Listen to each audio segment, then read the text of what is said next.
প্রস্রাবের ইনফেকশন কেন হয়, হলে কিভাবে বুঝবেন এবং তার চিকিৎসা কী সে নিয়ে কথা বলবো। প্রথমেই হচ্ছে ডিহাইড্রেশন বা পানি স্বল্পতার কারণে ইনফেকশন হতে পারে, বা ইনফেকশন ছিল তার রোগটার সম্ভাবনা অথবা সম্পর্ক অনেক বেড়ে যাবে। কাজে পানি স্বল্পতা নয়, পিপাসা লাগলে পানি খাবেন। ইনফেকশনটা রক্তের স্রোতের মাধ্যম দিয়ে আসতে পারে, আবার প্রস্রাবের রাস্তার মাধ্যমে দিয়ে, বিশেষ করে মেয়েদের ক্ষেত্রে প্রস্রাবের রাস্তার মধ্যে দিয়েও আসতে পারে। কারণ প্রতি মাসেই আমাদের মেয়েরা তাদের পার্সোনাল হাইজিন রক্ষার্থে বিশেষ প্যাড ব্যবহার করে। এই প্যাডগুলি অপরিষ্কার থাকতে পারে এবং ভ্যাজাইনাইটিস, সিস্টাইটিস, ইউরেথ্রাইটিস এগুলি খুবই কমন ঘটনা মেয়েদের জন্য। এই জন্যে কাজে পার্সোনাল হাইজিন অত্যন্ত সুন্দরভাবে মেনটেন করতে হবে আমাদের কন্যাদের, আমাদের মেয়েদের, আমাদের মা বোনদের। এক্ষেত্রেও ইনফেকশান হওয়ার সম্ভাবনা মেয়েদের ক্ষেত্রে বেশি। আর ইউরেথ্রা মেয়েদের ক্ষেত্রে অত্যন্ত ছোট, পেশাবের রাস্তাটা অত্যন্ত ছোট এবং তার অবস্থান পায়খানার রাস্তার কাছাকাছি হওয়াতে আমাদের এই পাক ভারত উপমহাদেশে বা এশিয়ান পিপল, মানে আমরা যারা এই দিকে বসবাস করি, আমাদের সবারই হাত দিয়ে পানি দিয়ে ছুঁচু করার বা শৌচকার্য করার অভ্যাস আমাদের আছে।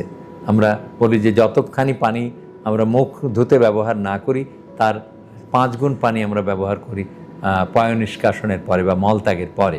তো অবশ্যই এটা স্বাস্থ্যসম্মত। ইউরোপিয়ানরা এই অভ্যাস নেই, ওরা অস্বাস্থ্যকর পরিবেশে থাকে।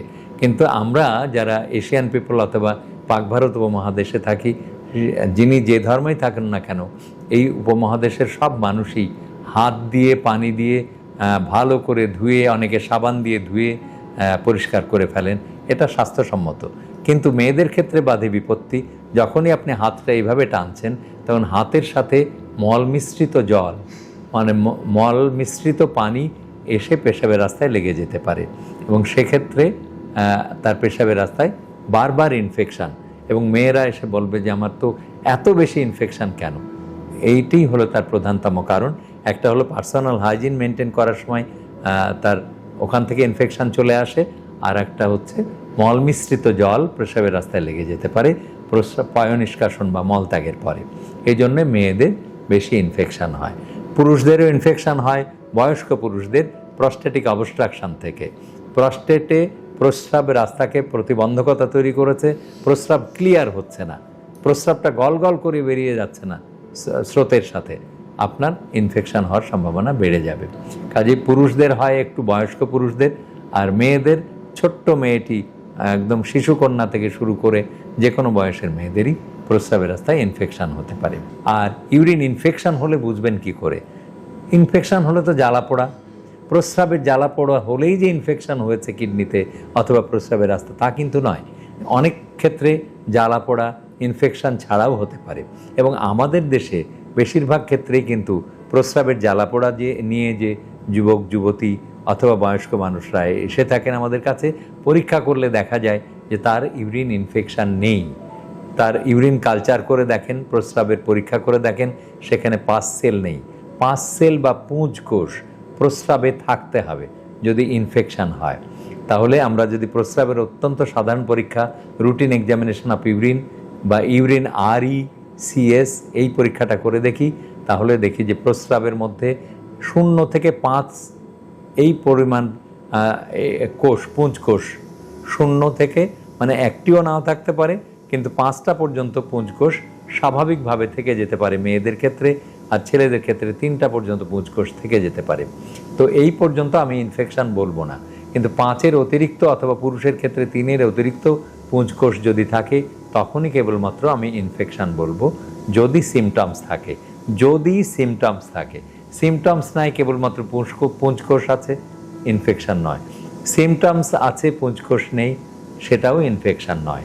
তাহলে ইনফেকশান বলতে গেলে, মানে একটা রুগীকে অ্যান্টিবায়োটিক দিতে গেলে অবশ্যই প্রমাণ করতে হবে যে রুগীটার ইনফেকশান আছে কিনা।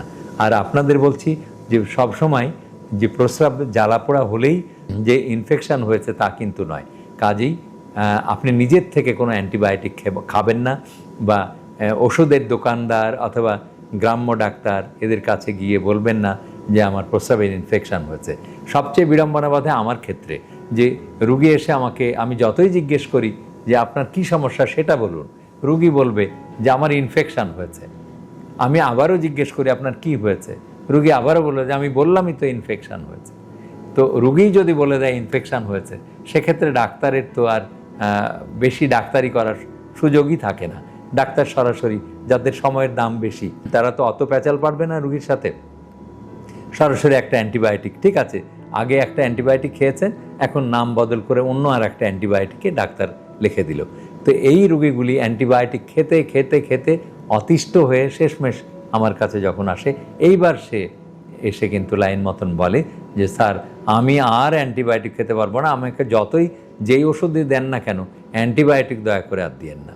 আমি বলছি যে সুতরাং অ্যান্টিবায়োটিকই জ্বালা পড়ার সমাধান নয়, কারণ অনেক ক্ষেত্রে পেলভিক পেইন সিনড্রোম এই নামের কিছু রোগ আছে, বা urethral syndrome, bladder pain syndrome, এইসব অসুখগুলি আছে যেগুলি ইনফেকশন ছাড়াই জ্বালাপোড়া হতে পারে।